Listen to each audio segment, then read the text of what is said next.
Hey, Peter, how are you doing? Mariano, very well. Where are you now? I am in Denver, Colorado. And yourself? Awesome. I am in actually in my hometown, Villa del Rosario, Córdoba, Argentina. So like sort of like the deep interior of the country. Hmm. That's where I am. Conversations happening across hemispheres then, north versus Yeah, south. Yeah. yeah. And I also I got my beer, right? As we imagined this was going to be. I was also thinking, throughout, the past week, like should I drink beer or should I drink whiskey or water?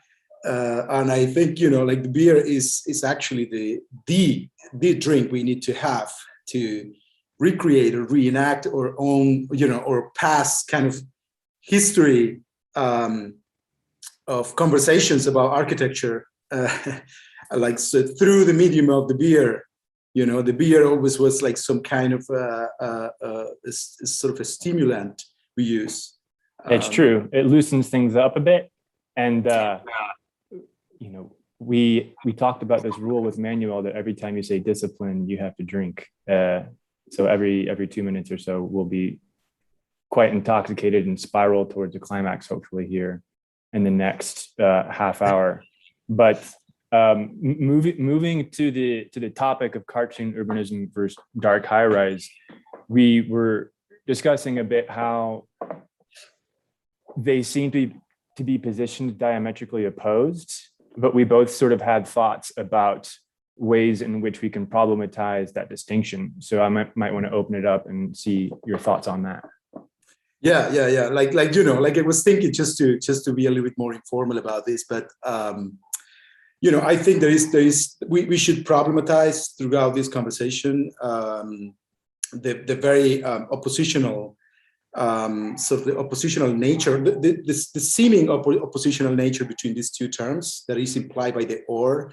I think the framing of the question is very intelligent because first of all, it allows you to think at the first glance that there is a relationship of opposition going on here, like that they are mutually exclusive terms.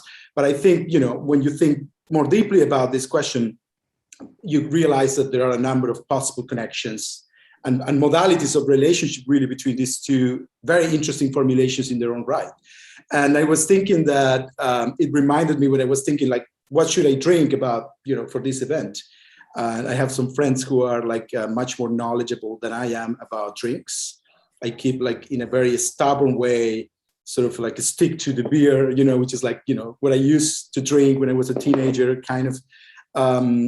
And some friends are kind of obsessed with the question, for example, like whiskey or champagne, like, or beer or what do you drink, and so they are very knowledgeable about the kind of drinks that they drink. And, so I lack that sophistication and I just drink beers and I don't have any rationalization for it. And I have like a very simple glass. I don't even have the equipment for it. Right. So I thought it was the appropriate thing to do given that we're going to talk. So yeah, I think we should try to unpack the relationship between these two terms. And without having to add much structure to this conversation, I think we can try to each of us separately take one of the terms and try to take it apart and then try to put everything together at the end. What do you think? Yeah, I think that sounds good. It's this sort of binary structure between A or B, a bit like you're suggesting. I think there's complexities within both of them that we can sort of like, through establishing a bit of a vocabulary, sort of explode these concepts into fragments or like in a rhizomatic way where they become like ideas or assemblages of ideas which we can sort of plug into each other from different directions to generate a multiplicity of perspectives on the idea. So to start with that, like to begin with the idea of unpacking, when you say cartoon urbanism, and I'm sort of taking the corner of cartoon urbanism here, I think on a sort of on an intuitive level as architects, we can start to associate it with modes of representation coming a lot of it sort of having its origins in the Dutch way of working in the 90s So OMA's emphasis on the diagram, then sort of blossoming into MVRDV's mode of cartoon representation, and then the sort of like cartoon diagrammatic representations of big as tropes, which have infiltrated a lot of architecture schools around the world. And I wanted to sort of go even further back than that and discuss the concept of cartoon, which I think has the capacity to talk about urbanism, but also high-rise urbanism in particular. And the word cartoon comes from the French carton, and it was used in the context of publishing comics, like particularly in the 18th century. And carton is like a thick piece of paper. It was a description for a type of paper that a cartoon artist would sort of sketch a prototype on, and then that would be distributed to various printers that would then sort of replicate that original and disseminate it through the media, through newspaper publications. Mm-hmm. And so the origin of the cartoon is they were typically political satires. So they would be sort of mocking the politicians of the time for humor, but they also had an agency, a sort of sociological agency, where the cartoons were giving agency to the proletariat, to the working class, to sort of mock the bourgeois owning class. And that concept extended through animation. And like Mickey was one of the first, Mickey and Felix the Cat were the first two most well-known animated characters. And they started as these sort of hobos or tramps that would, in a way, like they were sort of low-class characters for and by low-class media distributors as a way of sort of mocking the bourgeois. And that agency became co-opted after World War II through forces of globalization of capital. And Disney, for example, takes Mickey to go from a sort of revolutionary hobo into a sort of branded global icon. And I think at this moment, like 20th century, early and mid 20th century, we have modes of mechanical reproduction of animation, which are run parallel to modes of replication of the floor plate and the high rise. So I want to sort of stop there and give it to you and see if you have any reactions to that concept, particularly the concept of cartoons and towers as both being sort of associated in early 20th century revolutionary proletariat movements, and then later both the high rise and the cartoon being absorbed by the dynamics of capitalism as systems of representation. Well, man, I have to say that you intimidate me a little bit with your kind of your formulations, because it seems that you did your homework. I was thinking a little bit more informally about these questions, but I was thinking also as you were speaking, like that it's interesting that you mentioned that the cartoon has both an element of irony or humor, even like and at the same time it has an element of critique, right? Like, a critique is a form of like it's an instrumentalization of sarcasm, like in order to articulate a critique. And I would like to return to that sort of duality at some point, and connect it with some of the things I would like to say about the notion of dark high rise. And for me, you know, what I was really also thinking about this combination of terms ever since we knew about this event, we were invited to this event.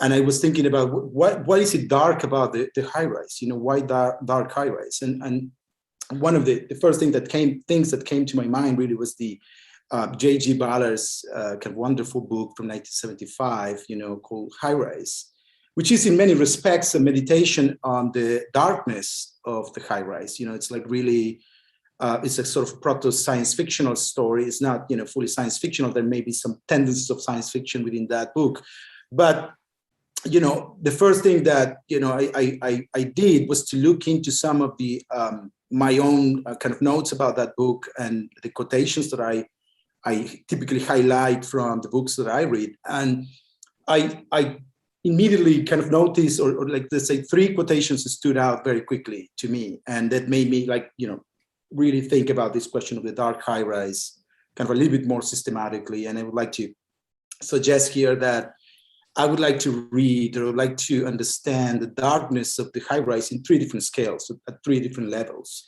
And for that, I have like this very short quotations that I think are they can work really as a scaffolding to really talk about these questions. The first one is the following: like, the high-rise was a huge machine designed to serve not the collective body of tenants, but the individual resident in isolation. I felt it's a beautiful phrase, of course, but it really speaks about a certain darkness in the sense of a certain opacity and incapacity we have to really understand, to really process the kind of social life that is reproduced within the space, within the, let's say, the placenta of this kind of architecture, right? Like, so there is an opacity, there is an interior world, there is like some kind of a space of interiority in which subjects are being, shaped to some extent by the architecture of the high-rise. And so there is a certain mode of subjectivity that is being produced here. And I think the book really makes that explicit and problematizes that there is a certain sense of, there is a notion of individuality that is at play here, as opposed to, let's say, a notion of collectivity, right? So the high-rise is a machine to further fragment the subject. So there is that scale, the scale of the subject itself. The second quotation implies a larger scale, the scale of the landscape. The quotation is the following: "The spectacular view always made Lane aware of his ambivalent feelings for this concrete landscape. Part of its appeal lay all too clearly in the fact that this was an environment built not for man, but for man's absence." And I would, of course, forget about the gendering of the language. This is 1975, but I think this quotation also is quite powerful in highlighting something that also I have been thinking about over the last few years in my kind of work, my research about high rises and vertical architecture, which is like the kind of a space, the kind of landscape, the kind of urban landscape and urban territory that is sort of projected out of the sort of like systematic reproduction and instrumentalization of the high rise as a tool, let's say, or as an artifact of planetary urbanization. So there is a morphology of the environment and a morphology of the built environment and a morphology of the landscape that results out of the sort of relentless reproduction and instrumentalization of the high-rise as a tool, as an artifact of capitalist urbanization. So that's the second point, the scale of the landscape and the opacity, the incapacity, the lack of, let's say, the absence of cognitive maps with which we can understand or grasp that spatiality, that kind of landscape, historically specific landscape, I should add. And then the third dimension, which is a little bit even more complex, if you like, also more abstract, is encapsulated in the following and last quotation. "Even the rundown nature of the high-rise was a model of the world into which the future was carrying them, a landscape beyond technology where everything was either derelict or, more ambiguously, recombined in unexpected but more meaningful ways. He pondered this and sometimes found it difficult to believe that they were living in a future that had already taken place and was now exhausted." And I think this is a point we're going to share. I think probably we can talk about this later more in detail, because I really like, what I like about this quotation is that really it enacts Jameson's thesis of contemporary capitalism, which is the notion that we can't really imagine a radically different future. Like, our capacity to imagine the future is compromised. We tend to understand today the future as a reproduction, as a kind of endless reproduction of the same, an endless reproduction of the contemporary present, right? Just only a little bit better, only a little bit more optimized, and so on. And I felt this quotation is capturing that, or suggesting really that the landscape, this territorial kind of morphology that the reproduction of the skyscraper in large quantities and large scales is producing, is also sort of like colonizing, and I'm using the word colonizing very specifically here with all the bad connotations that it has, really is colonizing the idea of the future. So we tend to imagine the urban future as a reproduction of more and more and more kind of high-rise typologies, like ever larger, ever taller, ever more optimized by sort of the econometrics of, finance and so on and so forth. So without having to kind of extend myself too much on this, we can do it like in conversation. I felt these three dimensions, let's say, or scales, the scale of the subject and the kind of subjectivity that is being produced, the kind of landscape that is being produced, and the kind of future that is being like articulated as an imaginary.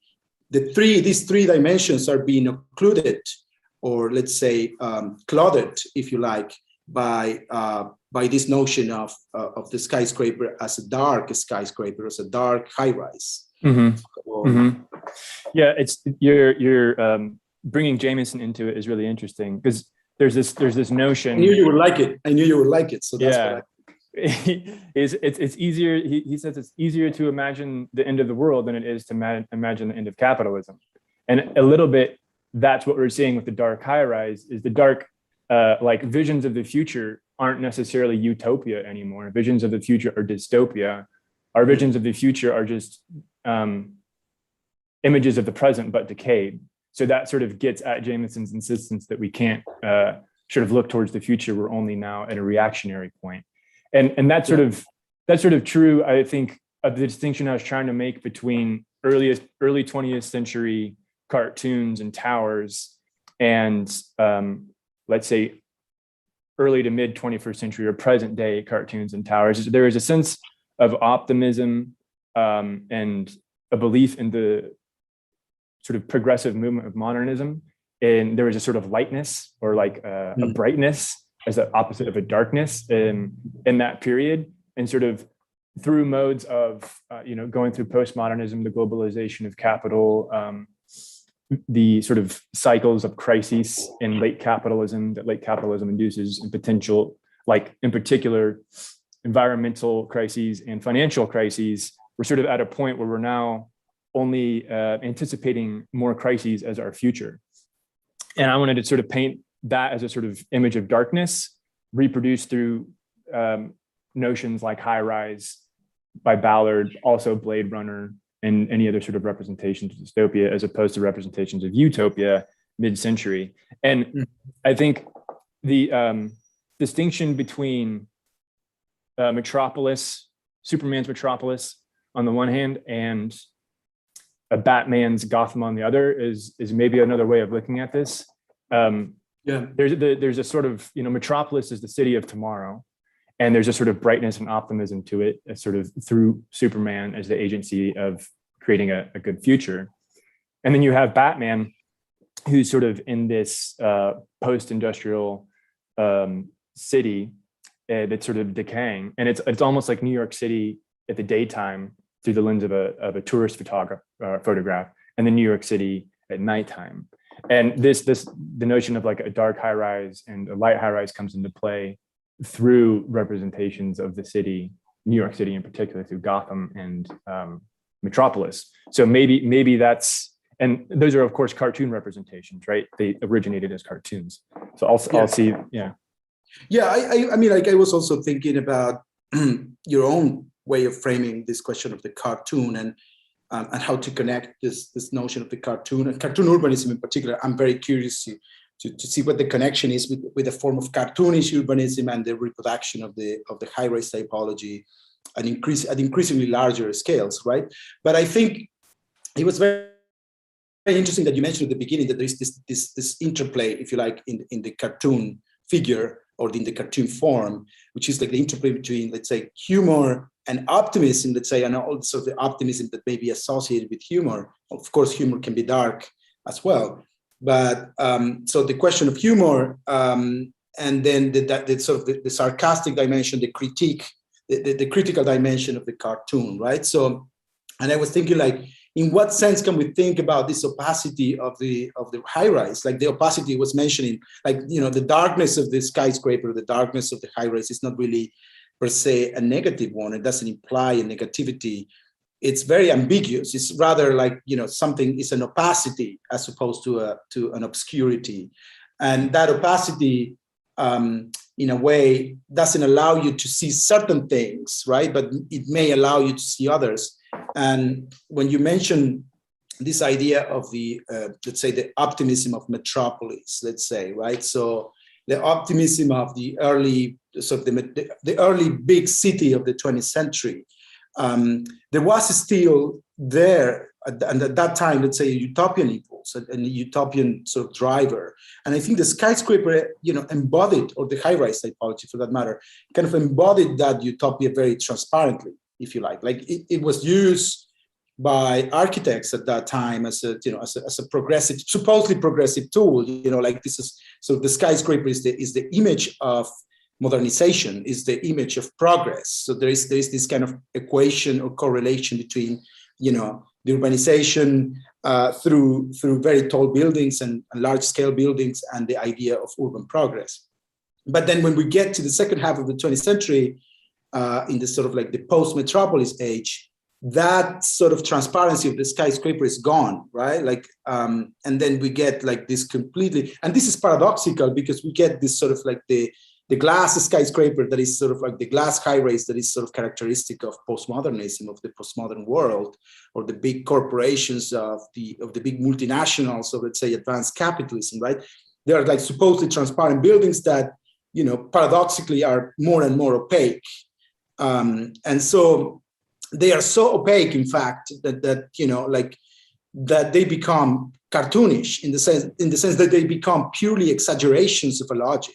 So the cartoon also involves, so the cartoon itself, the figure of the cartoon, involves an element of hiding, or involves an element of or a certain opacity. You hide or downplay certain characters or features of the subject being portrayed, and then you exacerbate others, right? And so what you exacerbate becomes the visible feature, the dominant feature of the subject being portrayed. And then but there is something behind that sort of explicit facade. There is something going on, and I think that sort of logic of really hiding what's going on inside, takes place really in after, let's say, the 70s, or in what we call today advanced capitalism, late capitalism, whatever you want to call it. And there is a certain opacity of the skyscraper or the high rise that really allows us to talk about a dystopian kind of situation, or let's say to talk about the high rise as a dystopian sort of artifact, right? Like has become kind of a dystopian symbol of contemporary urbanity, right? Yeah, the notion of transparent versus opaque, and a sort of shifting from transparent modalities to opaque ones from the 20th century into the 21st is really fascinating. And I think you could trace it back to, of course, we're all sort of familiar with the renderings of the high rise by Mies in Berlin, where it's this sort of shimmering glass transparency. So that's a sort of like literal transparency. And of course, there's phenomenal transparency. But the opacity starts to enter. I think there's one particular event which I think can capture the opacity of high-rise housing in particular, and that's the U at Prigo, which was sort of the demolition of that housing project, was symbolic for a lot of people as the failure of the modern movement. And those housing projects, which were sort of evolutions of like Le Corbusier's master plan for Paris, right, where it was towers in the park. And so that sort of typology of towers in the park proliferates across the globe internationally to become a sort of model for social housing to sort of alleviate social problems. Of course, like an architectural typology is not going to solve social problems. So what you get is like, for example, I lived in Chicago and would visit some of these projects, and the experience of being there at these sort of isolated cities, like the social situation has so decayed on the ground that there is absolutely no life on the ground. It's a sort of a datum of emptiness. But everything has been like, they would have benches that would be bolted to the ground in these projects, and they would be like sawed off and removed. And anything that's left outside would be like immediately looted and pawned and sold or something. So it's this sort of like anarchic free-for-all zone. And then inside of the towers, the life of the communities unfolds in the towers themselves. And there are like certain zones of the tower which are to be avoided. Like, so young children that would be growing up would know never to go on the stairwell, the north stairwell of level 3, because that's where the gangbangers hung out. And so there is these distributions of danger in the high rise, which is also a sort of failure of this architectural typology to resolve social problems. It just internalized the social problems. They were no longer happening out in the open. They were happening, it actually in a way cultivated more darkness, because it allowed, let's say, gangs and various bad actors to have opacity, right? So they no longer had to exchange, let's say, drugs and guns on like out in a park, they could do it in the safety of a stairwell. So the architecture internalized that danger. And I think that's a little bit what Ballard is getting at, is the capacity of the tower to typology, which was once a symbol of potential progress, has now kind of like magnetized or induced internal complexities of danger. And within Ballard's analysis of it, it starts to stratify. You have the low regions, the middle regions, and the upper regions of the high rise. And a lot of people for Ballard will see that as a sort of analysis, like a class analysis. The film turned it into a sort of class struggle, like a analog to like a Marxist class struggle. I would disagree. I think the entire tower was full of middle-class working professionals, and the sort of anarchy that unfolds inside of the tower, there's a sort of joy to it. There's a joy to the anarchy. Like the people in that tower have the opportunity to leave, but they don't, right? They stay in the tower. They're not prisoners. Yeah, you're talking about Ballard's story, right? Yeah. Well, I mean, it's funny because I think, what is interesting is that the whole Ballard story, in the Highrise novel, and there is a movie, by the way, about this that's quite literal. It's from 2016, I think. What is interesting about that is that, I was thinking about this notion of cartoon as a facade, right? Like the cartoon is an exaggerated image, as some kind of a constructed a portrait that again emphasizes certain features and downplays others. So the cartoon is some kind of a mask that you put, right? Like that is supposed to exacerbate certain constitutive features of yourself and kind of like downplay the others. And I think the whole Ballard story is about the skyscraper, some kind of a mask, right? Like, within that shell, within the facade, the corporate facade of the high rise, there is an interior world in which there is a set of dynamics there, like in which the high rise becomes like a metaphor for social stratification. And I think this is very clear in the novel, like with the way Ballard describes like how certain sort of classes live in the lower floors. The middle classes like takes the middle segment of the tower, and then like the elite, right? Like the elite of financiers and actors and actresses, and even the architect that takes the sort of the penthouse, right? So I think it's interesting that in that very novel, there is a cartoonish dimension. Like the skyscraper becomes a cartoon, right? Like becomes some kind of a mask that really exacerbates those frictions between classes. Mm-hmm. And that also made me think a little bit about Tafuri's theorization of the high-rise typology, using the concept of the metaphor of the mask. Like he was back in the 70s when he was writing his famous essay on the skyscraper and the city. Like the dilemma that he witnessed at that time, that he wanted to put on the table, is that there was this kind of disconnect between the scale of the skyscraper, the scale of the high-rise, and the scale of the urban field. So the high-rise was becoming larger and larger, and so the image of the high-rise could not account for what was going on inside, and therefore, he was talking about this metaphor of the mask as something that, like the image of the skyscraper is doing, like it's hiding something, it's hiding in a world it's an interior world that wants to become an urban totality. It's like the thesis that Tafuri put forward is very connected to the discussion we're having, because he was trying to suggest that the skyscraper, or let's say the high-rise typology, was becoming some kind of microcosm, like a figure of the totality in and of itself, of the urban totality. And that figure was becoming opaque. It was becoming, increasingly difficult to decode, increasingly difficult to understand and to deconstruct. And this is a thesis, by the way, that is taken later by Jameson and others, particularly Jameson, which is very interesting. He talks also about the skyscraper as a figure of, a figure that wants to become an urban totality, and as such is really in conflict, in friction with the very urban landscape in which it is paradoxically embedded, right? So the question of cartoon urbanism can also be read through that lens, like in the sense that there is a sort of a significant change in the scale in the history of the high-rise typology. And in every change of the scale, there is a larger disconnect, a more complex disconnect between the reality, the interior world, the artificial world that the skyscraper creates inside, and the reality outside. And that is it's inherently, I would argue, connected to the idea of the cartoon urbanism that I think is proposed in this conversation as a relevant sort of dimension of contemporary urbanization, right?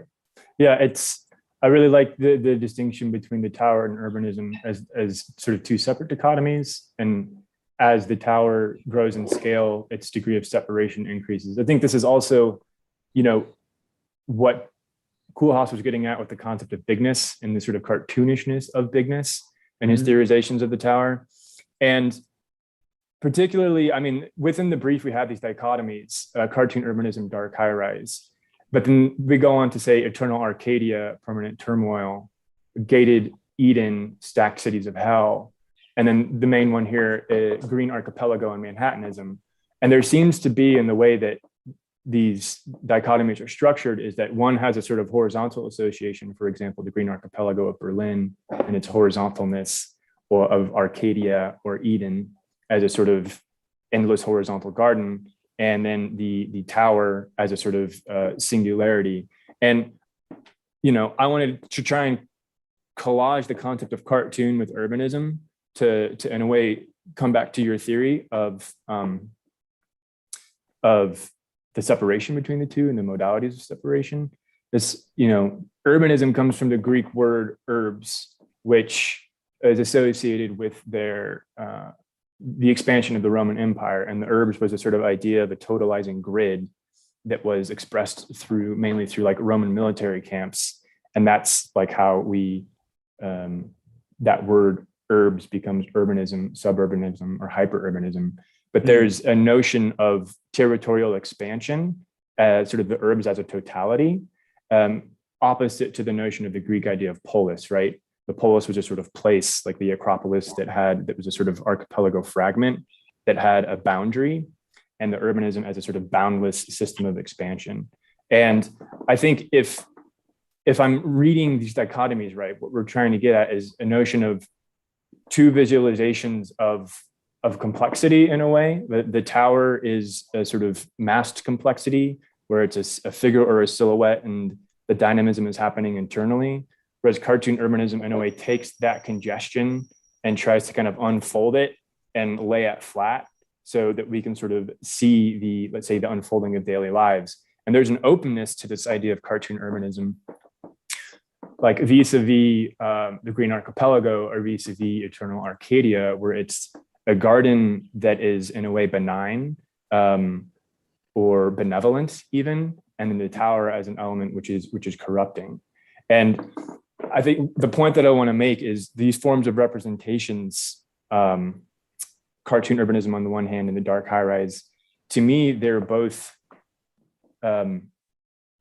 systems of representation of the way that capital has conditioned, let's say, our perception of architecture.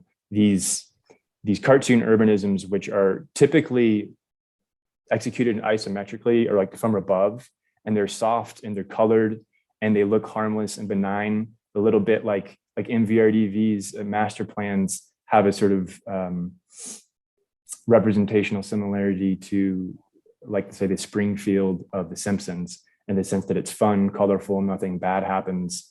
And it's this way that firms will use representation, like benign, benevolent looking representation, to say, look at this wonderful city that we're proposing.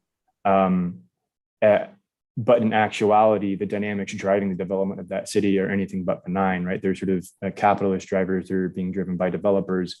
So the opacity of the cartoon, in a way, subjugates the violence of capitalist development vis-a-vis its representation. And I think that is a different mode of capitalist representation than the dark high-rise, which is, let's say, embracing the decay of late capitalism and putting it out there for everybody to see.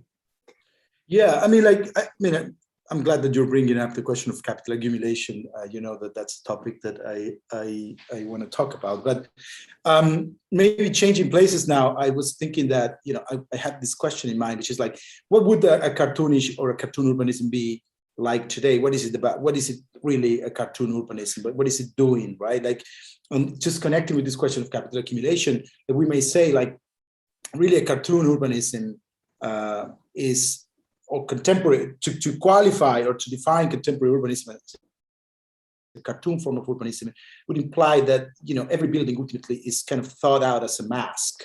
It's thought out as an image, right? Like it's an image that deliberately emphasizes certain aspects and kind of deliberately sort of hides other aspects of its own constitution. And the dynamics that the buildings hide, I think this is clear, is that at the end of the day, all these buildings, all these high rises that are instrumentalized to create like new forms of urbanism or vertical urbanism and so on are templates. All of these architectures are ultimately templates of capital accumulation. I don't want to forget, for example, that wonderful definition by Cass Gilbert of the skyscraper. The skyscraper is a machine that makes the land pay, right? So I really like that definition because it's really highlighting the formulaic or sort of like the abstract nature of the skyscraper as a mechanism, really, or the high-rise typology as a mechanism for replicating the value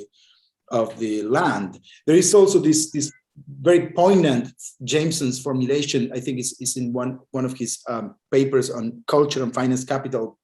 He touches on the question of the skyscraper in passing and makes this wonderful formulation that I never forgot, which is like something like, kind of like he's talking about the relationship with financialization and the skyscraper and how the skyscraper becomes some kind of an instrument of finance.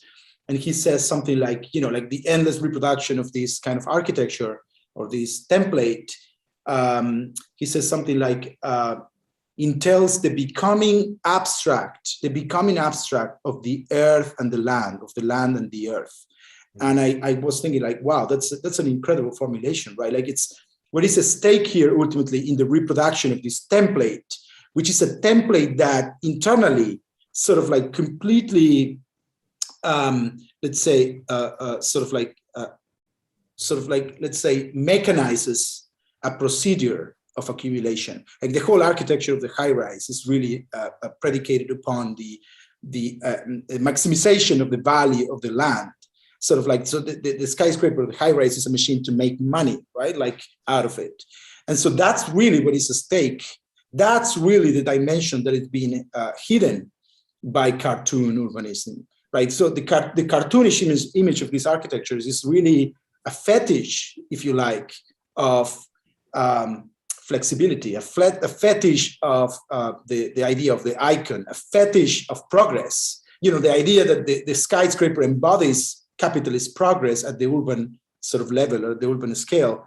That's precisely what is being exacerbated. That image, that sort of fiction, if you like, that fiction, that economic fiction is being codified in a cartoonish way in this spectacularization of the figure of the high rise and its endless multiplication in endless variations in the unevenly developed kind of landscapes of the urban world, right? So that's interesting because what is hidden in that cartoonish representation is precisely the nature of these buildings.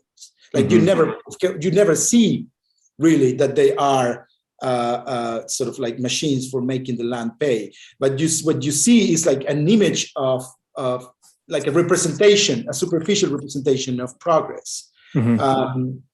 And the last thing I want to say, just to maybe complexify this a little bit, and the idea of the opacity of the skyscraper at the larger scale, at the urban scale, is that, there is this very interesting figure in some of the literatures about the contemporary high-rise and urban theory, in which the skyscraper or the high-rise appears as the mirror image of the mining landscapes. Let's say the skyscraper or the high-rise is kind of like literally the twin sort of the mine, which is like literally the skyscraper embodies the idea of urbanity, the idea of the mega city, the idea of the metropolis. There is the sort of like the ultimate representation of the urban, and then you get sort of the mine as the invisible twin that is kind of pushed aside, kind of completely out of the frame in the non-city landscapes of the contemporary urban world that are a constitutive part or tissue of contemporary urbanization.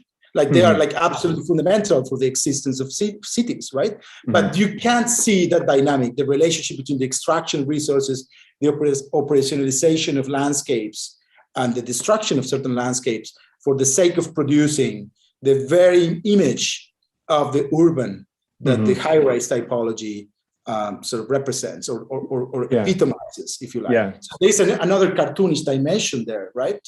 Yeah, I want to react to that because there's a fascinating diagram there to tease out, and we probably should open it up for discussion. But the notion of the tower being the mirror image of the mine, you can sort of imagine a section diagram, right, where you have the mine, which is a sort of stepping ziggurat, which subtracts away from the earth, and then that is flipped upside down. It's a sort of cut fill diagram, and it becomes the tower. Like the mining becomes the tower. And that image is also contained in some of the prompts, in particular, the stacked circles of hell, as a sort of form of a mine, let's say. If you look at like the section of Dante's Inferno, which is exactly a sort of mining section, right? It looks like a mine in section.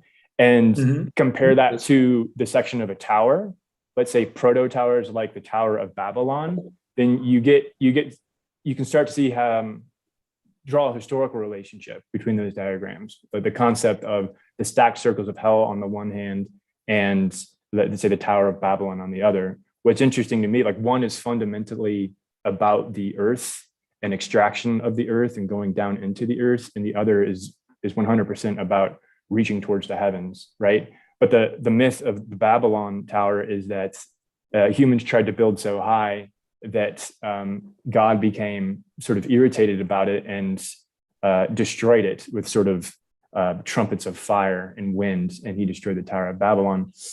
So I think and then I was thinking, well, what is another mode that like in between those two? We have the spectrum of the Tower of Babylon, or towers in general on the one hand, and let's say mines on the other hand, or hell, those two dichotomies, what's in between. And I was thinking about like pyramids and ziggurats, which are fundamentally of the earth and of the sky, in the sense that they sort of rise up out of the earth and they're poché, they're full of earth, right? Like the density of the section of a pyramid is you're cutting through earth. It's just stone, which has been taken from the earth and stacked. Similar with ziggurats, they were typically landforms. So I'm not sure if that's a way out of the dichotomy, but I think it's an interesting sort of like sectional diagram conversation. And well, to get out of the dichotomy before we open it up for questions, I think I wanted to maybe end in a more positive or less pessimistic note, which is like to say also that like this I mentioned at the beginning, like the idea of the dark, or the notion of a dark high-rise. For me, it's an interesting formulation because it problematizes the idea of the high-rise. I don't necessarily associate it with a negative connotation, like the dark doesn't equal bad necessarily. And I think it's fair to say, and this is something that many theories of the skyscraper have emphasized, which is to say that I think the skyscraper, the high-rise typology, is driven also ultimately by a utopian impulse, which is like, again, to create a different kind of environment, like to reproduce the earth, right? As Cole has been saying in the New York, like the utopian dimension of the skyscraper is the ambition to reproduce the earth and to create other worlds. The problem really, as you mentioned several times in this conversation, is I think the instrumentalization of the high-rise typology, or let's say the complete subsumption of this kind of architecture within the very logic of capital accumulation as such, to the point that this architecture becomes a kind of machinic architecture, machinic in the sense of procedural architecture, a mechanism, an abstract mechanism through which this logic of accumulation is enacted. But there may be other logics through which we can think about the creation of other possible worlds. And I think in that sense, the notion of the skyscraper, the dark high-rise or skyscraper, is not completely unrelated to that sort of like open question, to that sort of like sort of set of possibilities that remain dormant, waiting to be actualized. Yeah, we could go on forever. I just the one last thing I'll say regarding the future or potential future of the high-rise is, I think The Matrix had a really interesting perspective on it. The Matrix, of course, was an anime sort of cartoon before it was a film. And it's this notion of the mechanization of the replication of the floor plate and the body becoming technology through processes of modernity, finally arriving at the machinic logic of the tower taking on its own consciousness and ultimately taking over the body of the human, where then it's no longer the replication of floor plates being produced by the human in order to produce profit, but rather it's the replication of the human by the tower in order to harvest the energy of the human. And then the reality of the human is then, of course, just a network simulation. So that's the sort of teleology maybe of that line of thinking. And maybe we should open it up now for discussion. Awesome. Peter, Mariano, it's amazing the amount of energy that you've loaded in this conversation. I don't want to interrupt it by any means. So I was thinking about this while we wait for the questions of the audience, and I would ask you the following, because at the end of your conversation, you were starting to speculate. I had the feeling that you were starting to speculate after an intense period of critique and exploration of what there is. But I would like to ask you if you could maybe, while we wait for the questions, to speculate a little bit further. I mean, I think you both were doing that. Peter was talking about a potentiality latent in high rises, and yeah, if I don't know. Well, I'll take that up, and I would say that, like just to maybe connect this with some questions that Peter was raising about science fiction. I think that representations of the high rise in science fiction, overwhelmingly tend to be dystopian, like Ballard's sort of representation, for example, or like H.G. Wells' kind of early story about very tall buildings in the sleeper wakes, or about any other science fiction novel from the early 20th century or mid 20th century. But then there are also utopian, there are fewer, but there are utopian representations of the high-rise typology in science fiction. One that comes to my mind really is Kim Stanley Robinson's work, and in particular, one of his novels, the one about New York 2140, which is very interesting because what is at stake there is a deconstruction of what is being hidden in the high-rise typology, which would make its image a cartoon, if you like, like what the cartoon of the skyscraper, the cartoon of the high-rise actually downplays or doesn't show, which is its corporate dimension or nature. Like, the whole kind of notion of the high-rise has been co-opted or absolutely subsumed under the logic of the corporation, the corporate logic. And what Kim Stanley Robinson does in that novel, New York 2140, is really to create some kind of a dichotomy, if you like, there, or like an opposition between that corporate logic of the skyscraper form and the cooperative logic or the communal logic, which is kind of latent in its utopian dimension, which is the sort of the tendency to create a new world, absolutely kind of out of the existing world, by reproducing, the earth. So I like that idea because it sort of opens up the possibility of thinking about the high-rise typology beyond the corporate logic, beyond the horizon of its function as a machine for accumulating capital. And I think that's precisely, the task to really undertake critically today, as architects, as designers, really to unpack, to dismantle the very components of the very elements, the very constitutive dimensions of the skyscraper, the high-rise typology as a machine for accumulation, and maybe his reassembly as a communal form or as a cooperative form, which may be, let's say, the mirror image of the corporate dimension of contemporary vertical architecture, right? So, and I think that that novel, for example, offers very interesting clues to think about new ways of constructing an urban environment, an urban landscape, the image of an urban landscape that is not absolutely mediated or driven by the reproduction of certain kind of images that by their exacerbation become cartoonish, cartoons or fetishes of, contemporary capitalism. So I think that's an interesting aspect to keep in mind as well. Yeah. Further speculating on that, I think that there's an effort happening now in large, say, corporate design offices, where they're trying to sort of reclaim the image of the skyscraper in a way that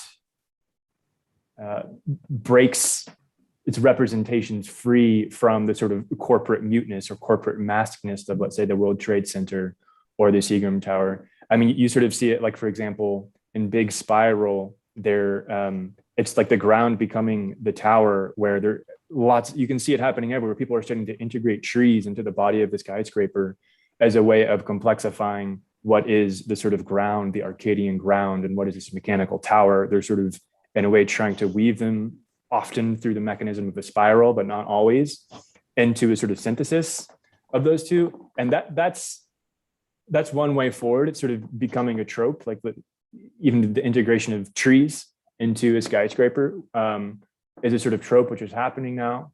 I think maybe a more interesting way to think about it, as opposed to a synthesis, is like maybe an inversion of the what the skyscraper is hiding. So, like, what if you were to take the skyscraper, which is, like, let's say, a bounded volume that contains something.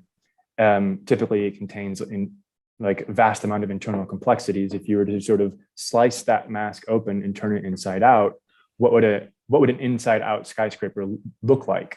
And this is a little bit, Mariano, if you remember the Culture of Liberated Congestion project that did in Neo-Coolisms, was a little bit trying to do that.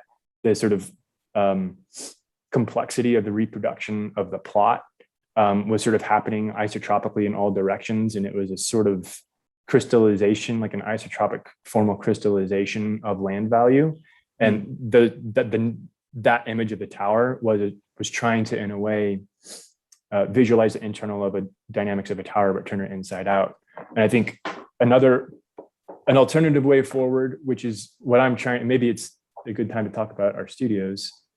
We got a question. Maybe, yeah.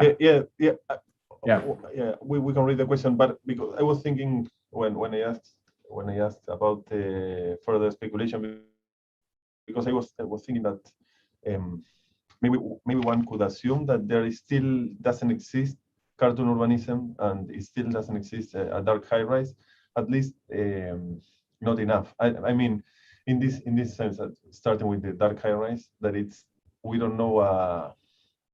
We know high rises, and they are masked as if they're dark, but we don't know an actual dark high rise. In the sense that Mariano was saying at one point, he said the high rise was a sort of mask, but I misheard that you were saying it was a mass, like in massing. And I related that with the first quote you read, Mariano, that it was the isolated individual.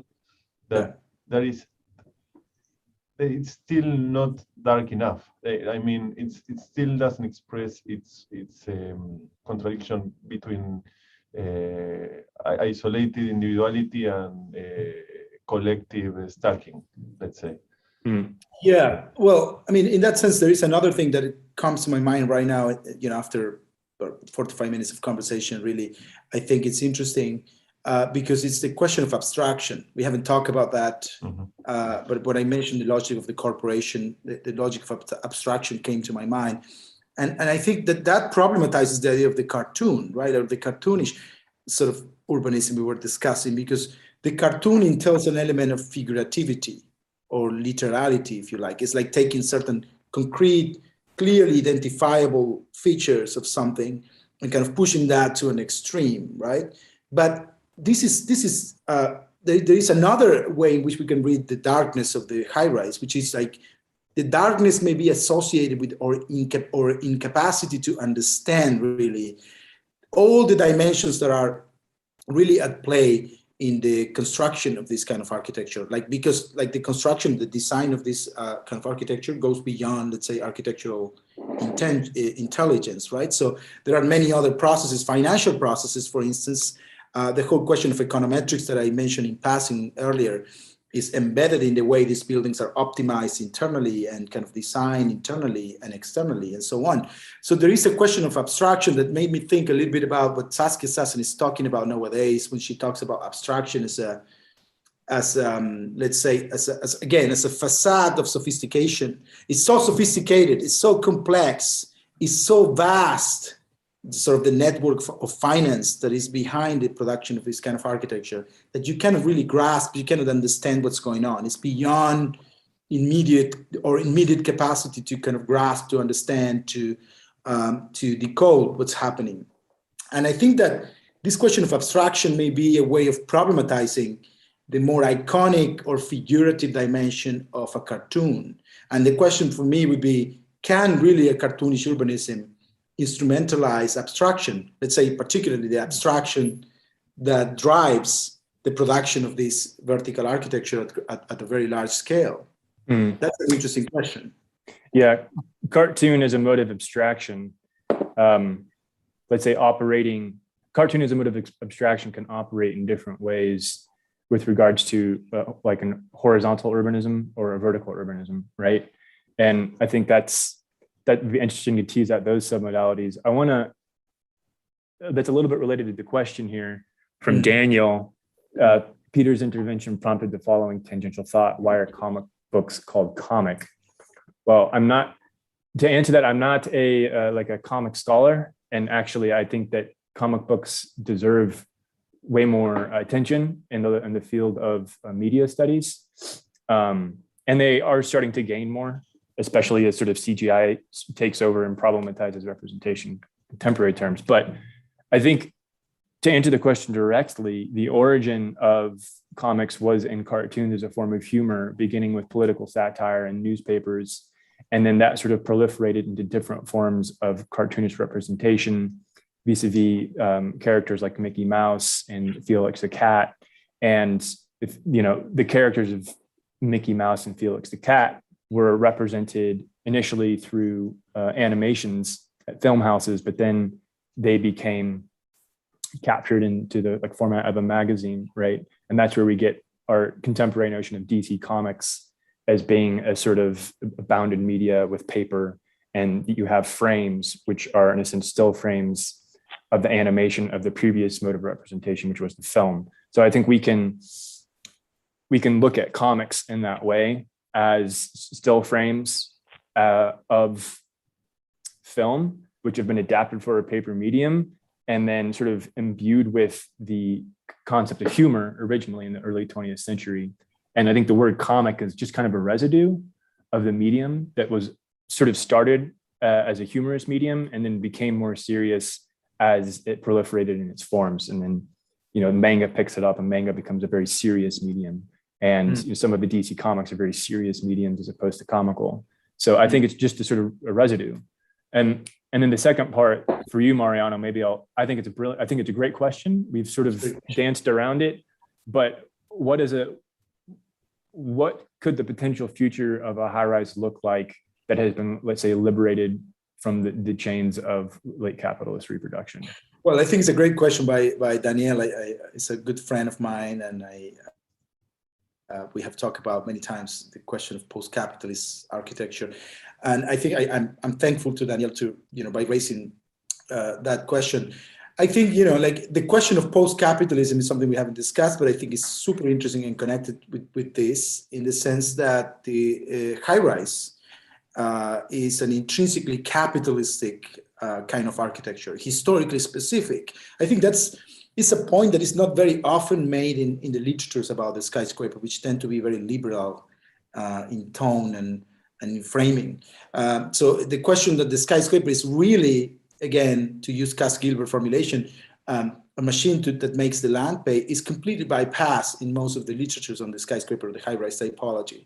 And so the question of post-capitalism that Daniel is raising is fundamental because it implies, like the possibility of a radical transformation, the possibility of thinking about radically other form of vertical architecture. Let's say a vertical architecture beyond the principle of accumulation, beyond the principle, let's say, of the replication of floor space for the sake of getting like a profit out of it. So if you forget about, let's say, if you let's say put between brackets, which seems to be impossible to do, but if you put between brackets the relentless logic of accumulation that is behind this spatial template, then a whole new spectrum of possibilities may emerge to think about the configuration of this kind of architecture, and not only the configuration of this architecture in terms of the singularity of the building as an object, or as a singular form, or as a unique form, but rather in terms of like, to think about this architecture in terms of an articulation of, let's say, an articulation of vertical logics. And I think that just to go back to what I was mentioning before, the book by Kim Stanley Robinson really takes that premise to some extreme, using Manhattan as an example. And what is interesting there is that he reimagines Manhattan architecture, and let's say Manhattanism, without using the word Manhattanism, in a collective sort of environment. Like it reimagines the archipelago, the Manhattan archipelago itself, as a kind of like completely interwoven form of architecture, like in which the buildings start kind of merging with each other, in which the sort of autonomy of every skyscraper is undermined by a number of horizontal kind of connections, and in which there are continuities up in the air in which, let's say, communal life can sort of flourish. So I think that's super interesting, and it's a great sort of topic to talk about. I mean, it sounds incredibly interesting, but how do you think that could be possible without regressing to some form or some system of values from the past? Because I mean, one could argue that the skyscrapers have created fascinating, weird forms of community, actually. Mm-hmm. And you mentioned the idea of J.G. Ballard's book. It could be read in many ways, and I don't know. I think Peter said they don't want to live. I mean, there is a weird form of life going on there that is only possible in this typology. I'm wondering how could that be possible as a move forward, and as a make a positivation or optimistic affirmation of the weirdness, and I don't know, I think there was in the text, in the brief, there was a dichotomy presented that was between anarchic joy and regime of happiness. And I think a little bit what we're seeing in Highrise, the film and the novel, is this sort of joy of anarchy, right? It's this sort of disintegration, this sort of free for all, but nobody leaves because they're in a way able to express their Freudian id. They're able to express their like the super ego is sort of dissolved, and it's just this sort of primitive nature, almost a return to the idea of homo homini lupus, or man is wolf to man, which is also in the brief. So I think maybe anarchy is an interesting way of thinking about, or the anarchy within the tower. And I would couple that with an idea of groundlessness and verticalism, like because the skyscraper or the high-rise tower is always referencing the ground for its capital accumulation, right? It's like you have a land value, and then you're replicating that land value, and you're literally multiplying the amount of rent that you can charge by multiplying the ground, the value of the ground. And so then the tower becomes this symbol of multiplication, a serial multiplication of the value of the ground, which you then rent out. I'm wondering, what if the like internal anarchic joy of Highrise were to somehow allow the internal dynamics to turn inside out and construct new grounds? This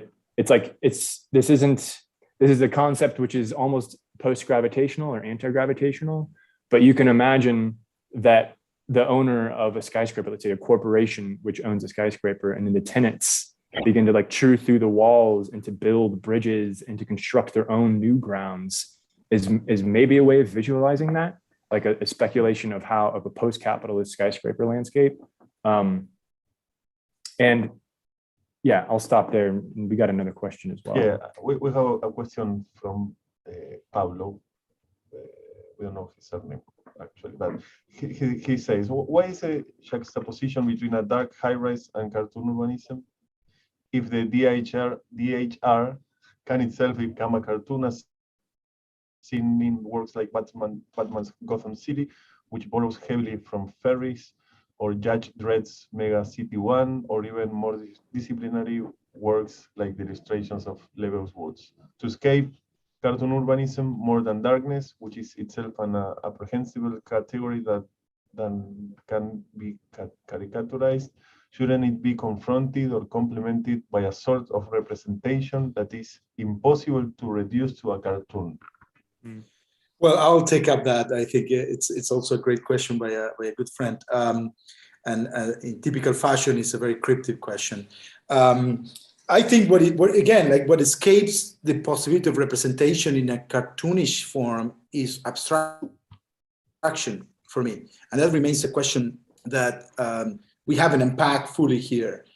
Because there is this interplay. I think there is this interplay between abstraction and figurativity in the high rise, or the skyscraper typology. On the one hand, every skyscraper, every high rise typology wants to be unique and wants to have a distinct or kind of like clearly identifiable feature or dimension that kind of like circumscribes its own personality and image. But at the same time, every skyscraper or every high-rise typology is a template. It's a spatial template. It's an abstract machine.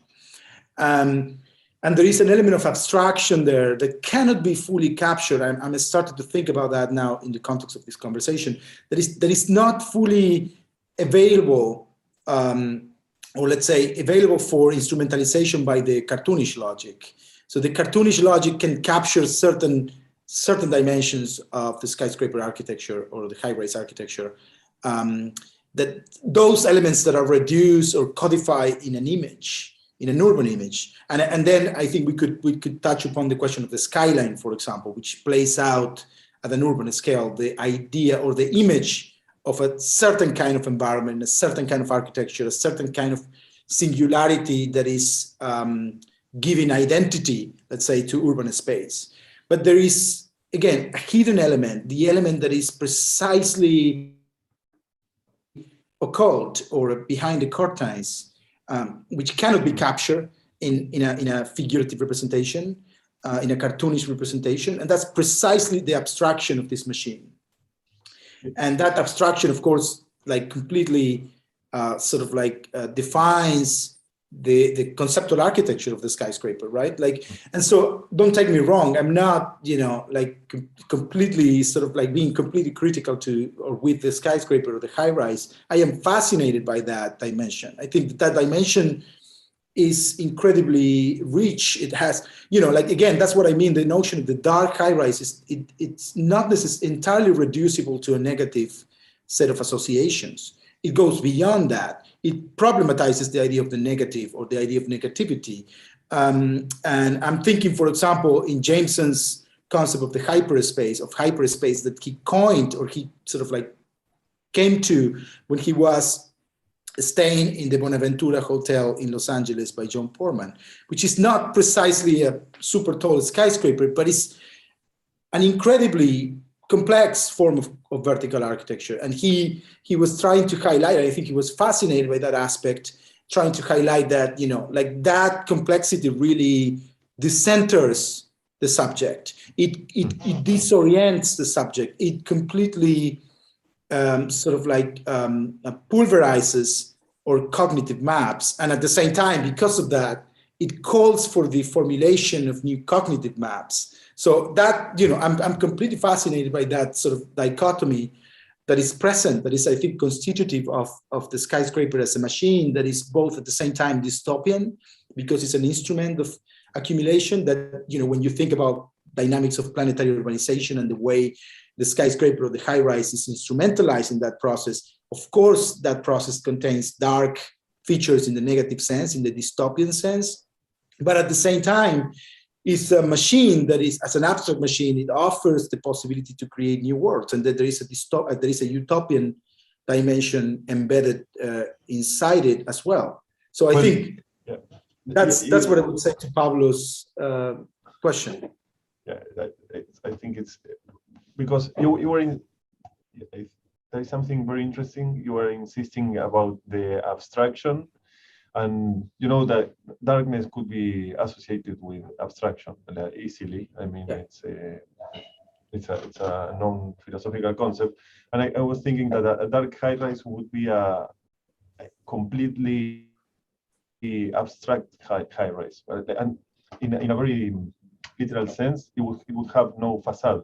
And I think there is where Peter's comments that he's been insisting with the inside-out high rise would be like a completely abstract, quantitative, numeric, no ruthless, and absolutely transparent and explicit about its abstract intentions or something. I think. Yeah. I mean, the role of abstraction. In the question posed by Pablo, it seems to position cartoon as a negative thing, and even its use in the prompt sort of positions it as a negative thing. And I would sort of like to flip that around and see how can cartoons be a productive mode of abstraction, and like what is the difference between abstraction and cartoons? I think abstraction is a sort of I don't want to say process of simplification, because that's an oversimplified way of thinking of abstraction, but it's something that goes through process of abstraction, typically have a visual culture associated with them that is more simple, right? And that's the opposite of a cartoon, which abstracts a thing in a way through caricature. So there's an exaggeration through cartoon as a mode of abstraction. But so abstraction can kind of move in both ways, sort of through the cartoon in one way, or maybe through the diagram in another.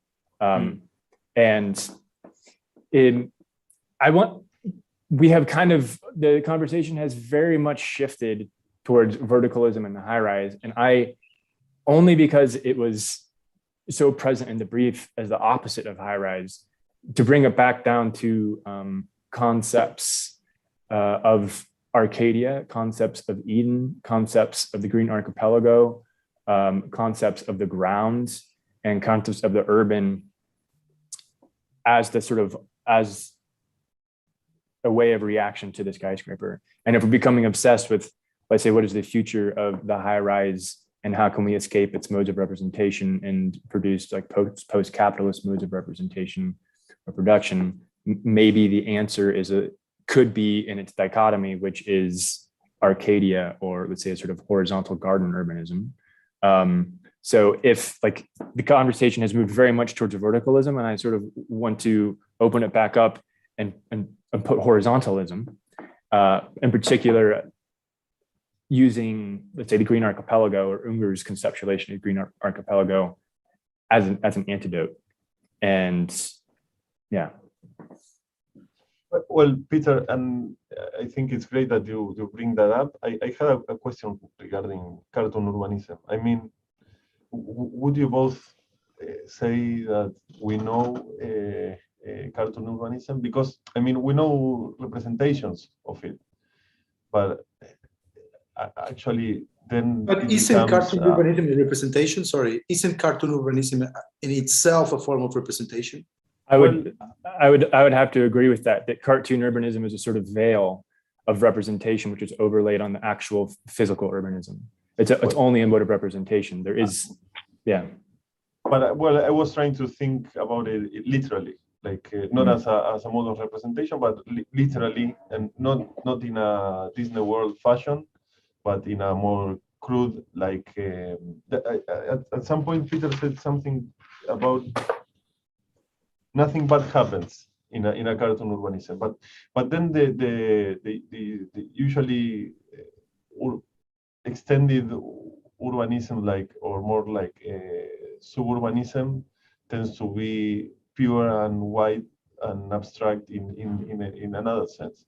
So I mean, I was wondering about the idea of cartoon urbanism not being a mode of representation, but being materially, literally cartoonish. Well, I don't know. I'm trying. But that's interesting because for me, the notion of cartoonish or cartoon urbanism implies some form of representation, the representation of something that is behind that facade, behind that image. So the image is kind of again, hiding something, but at the same time exacerbating something. But as you say, also we can take it as not as a representation of something, but also as a thing in itself.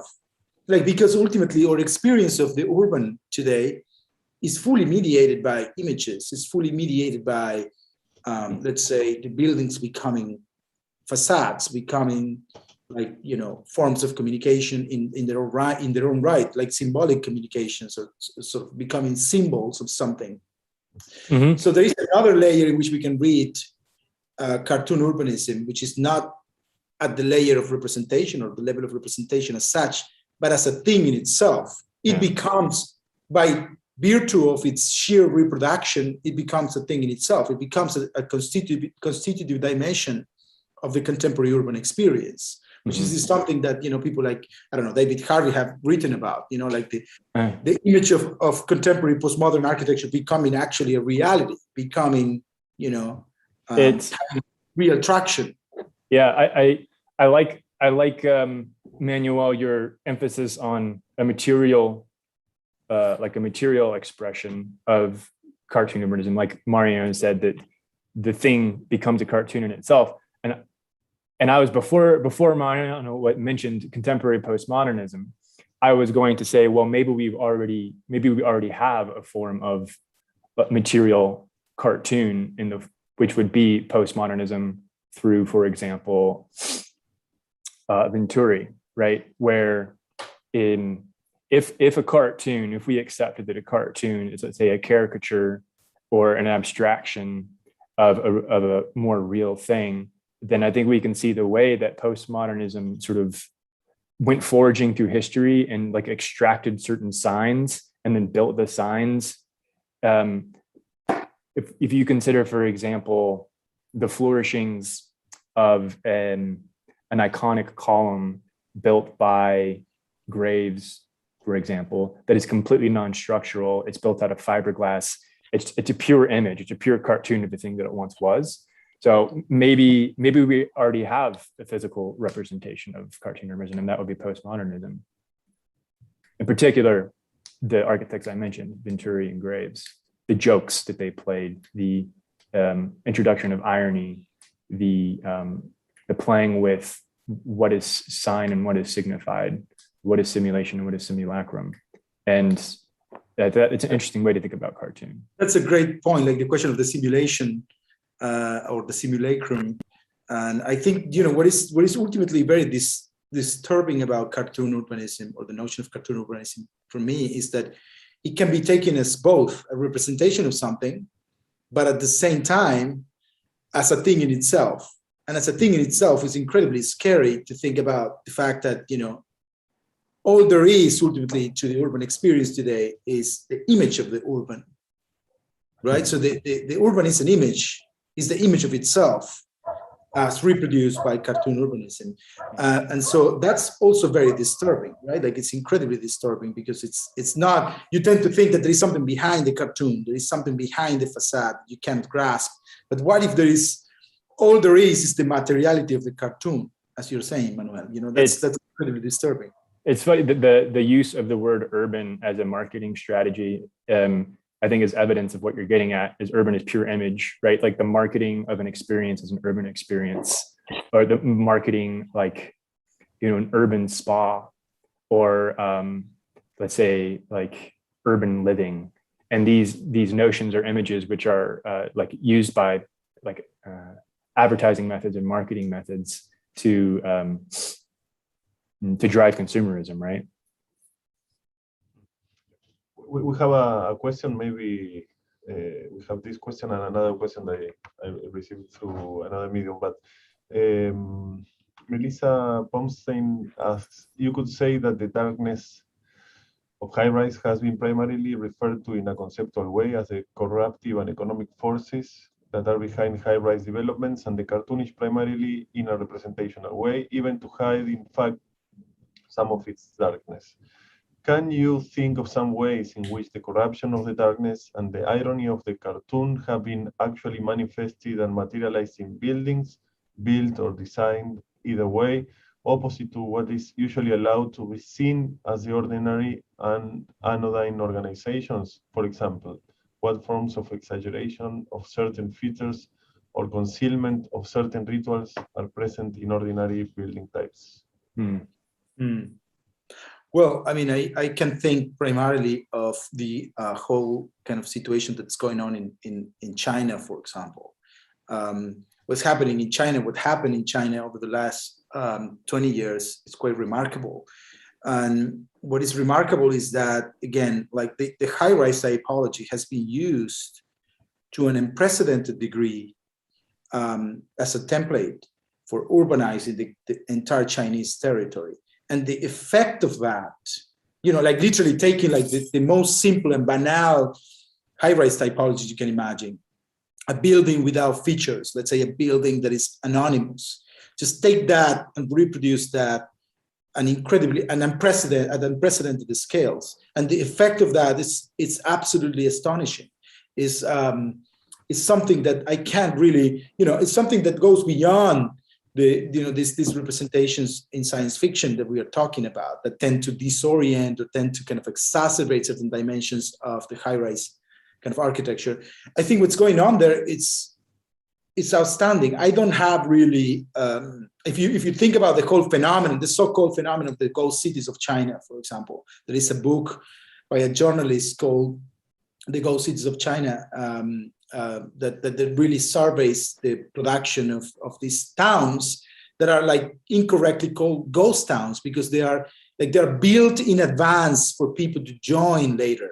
It's not that they're abandoned cities. They're cities that are built in advance as a totality, and they're waiting to be occupied. And they are incredibly eerie, incredibly weird, incredibly uncanny, if you like. So I don't know really how to express it, but I think there is something there that has to do with the quantity, the question of quantity, the reproduction of something to an extreme, like to in high quantities. And then, the question of what stands out as a pattern there, like at that particular point, like when you have this massive proliferation of high rises, what elements of this generic high rise become incredibly salient and take your perception. I think there is something there that is kind of like, it belongs to the order of the irony, or like even contradiction, like something incredibly generic multiplied at sort of insane numbers, get you as a result something that looks like unique and alien and unprecedented, and that something that really decenters your subjectivity. You don't know what you're looking at anymore. And I think that's something that could also belong to the order of the science fictional, in the sense that it denaturalizes your own kind of cognitive maps of the urban. Yeah, I would offer Chinese urbanization is an interesting response to Melissa's question. I would like an obvious response, which I think warrants being spoken about, is Disneyland.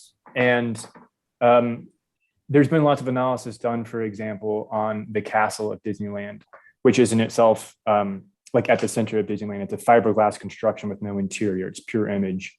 And its image is a caricature of a castle in Germany, which I've actually been to that castle. It's in the sort of Bavarian foothills a little bit near Stuttgart. So like Walt Disney's image of that castle was like extracted, co-opted, and then literally reconstructed without an interior. The interior is like a steel frame and then fiberglass attachments.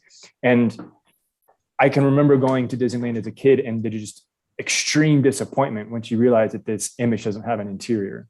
And so I would offer that up as like the worst form of cartoon construction, because I think what she's asking is actual construction, material constructions. And then a different modality of that, which you've already spoken about, is a postmodern architecture where you would get conditions where you would have a steel structure, but then like a steel column would be wrapped in fiberglass to represent an ionic column, for example.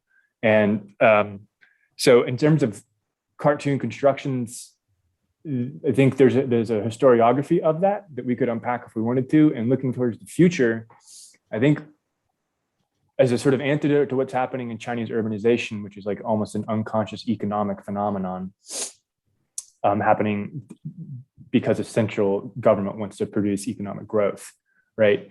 You have what's happening in academia in America now at places like UCLA and University of Illinois, Chicago, firms like Bureau Spectacular and Jimenez Lai, who are reinvigorating the cartoon more through the medium of manga, but there's also a cartoonishness to their constructions, right? And there's an emphasis on shape over system, an emphasis on like silhouette over depth.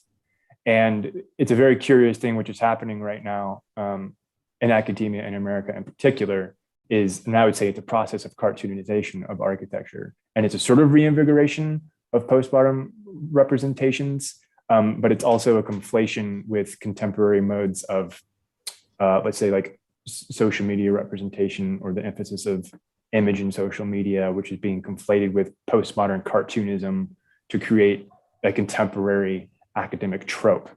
And I don't know if I don't want to sort of villainize him in his lie in this sense, but he sort of pops out to me as a represent the sort of archetype of what I'm talking about.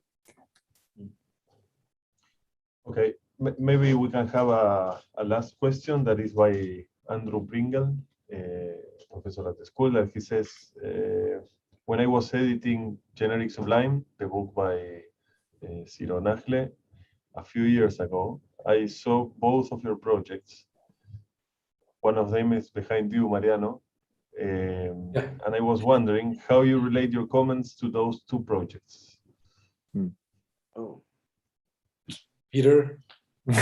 Well, I've already a bit in a way kind of addressed this. I'll try again in a more clear way.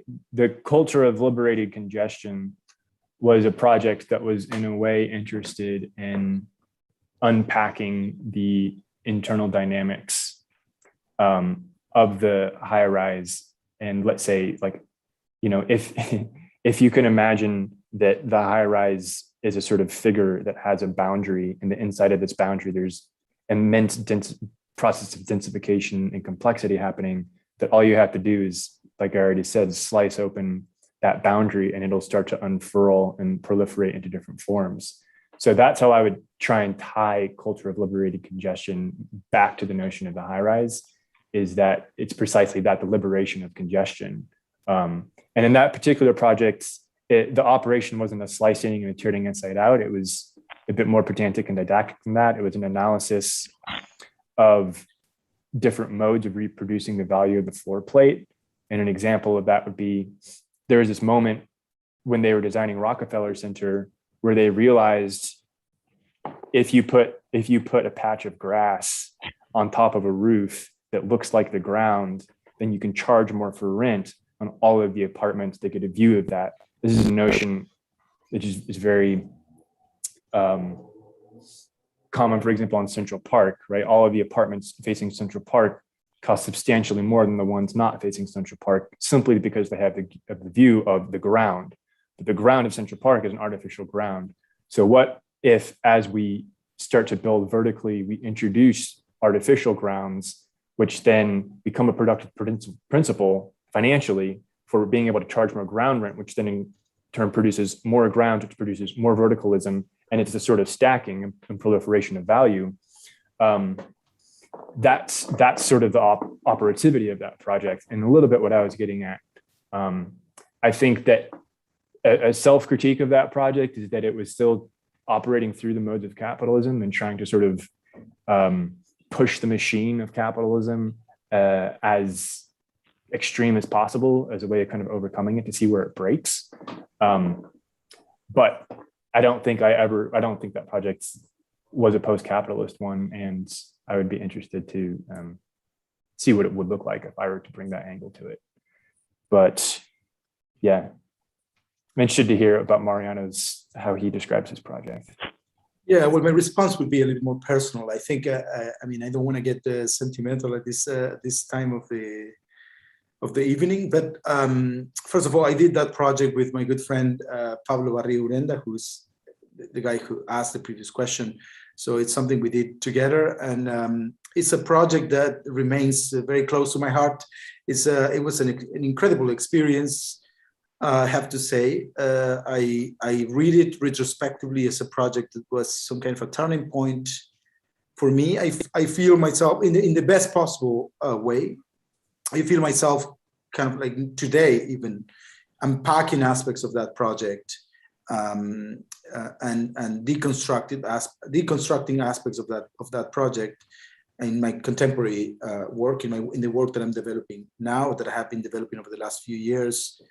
It was, I would argue, like I would say, it was an incredible pedagogical experience. It was I don't want to exaggerate, but it was a transformative experience. And I think, the way we thought about architecture in that studio with Ciro and with Pablo was, like again, something that changed me and affected me deeply. And that's why I'm incredibly happy to be here now, to be part of Ditela, and to be immersed in this particular culture and to be having this conversation. So that's what I would say. It's funny that Andrew asks us to reflect on these two projects, because I think probably what Andrew doesn't know is that, and we were talking about this before we went online, how those projects were actually produced back to back, right? We were literally working back to back in the trays, and like every night at midnight, we would go get a 6-pack of Budweiser and start drinking and working. And at a certain point, we would stop working and just start drinking until 2 or 3 a.m. And it was that sort of rhythm of working and then having conversations that I think allowed both of these projects to kind of blossom into what they were. And now, almost 10 years later, or exactly 10 years later, 9 years later, we're sort of coming back together with the same brown bottles of Budweiser, discussing the project. It's kind of a completely unanticipated full circle moment. And well, let me say, you are participating in a water or whiskey without knowing about it, but I mean, or you were the precursors or the presence of this cycle. But exactly. Peter, Mariano, it's been amazing. It's great to hear you guys talk and think and being acute and light at the same time. So we're gonna hopefully seeing you soon. And thank you for being part of the cycle, and thanks to the audience for being here with us. See you soon in the following activity. Thank you, everyone. Thanks, everybody. Lovely evening. Have a good night. Take care. Good night. Bye.